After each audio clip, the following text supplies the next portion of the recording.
ഒരു കഥ ഇപ്പം അർജുൻ ഇപ്പൊ ഈ ഒരു കഥ ചൂസ് ചെയ്യാനുണ്ടായ റീസൺ എന്തായിരിക്കും?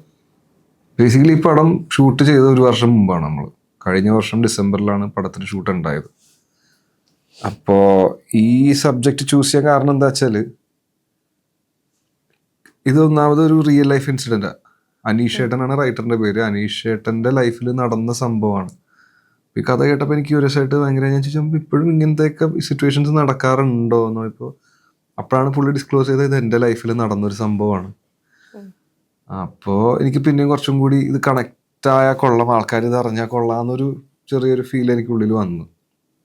അങ്ങനെയാണ് എനിക്ക് കഥ കൂടുതൽ ഇഷ്ടപ്പെട്ടത്. പിന്നെ മേജർലി ലിജു ചേട്ടൻ്റെ 2ാമത്തെ പടമാണ് കവി ഉദ്ദേശം എന്ന് പറഞ്ഞ പടത്തിന് ശേഷം ചെയ്യുന്ന പടമാണ്. അപ്പോൾ എനിക്ക് ലിജു ചേട്ടൻ്റെ കൂടെ വർക്ക് ചെയ്യാൻ ഭയങ്കര ആഗ്രഹം ഉണ്ടായിരുന്നു. പിന്നെ കൂടുതലും അനഘ നാരായണൻ്റെ കൂടെ അഭിനയിക്കാനായിട്ടുള്ള ആഗ്രഹം സഫലമായി.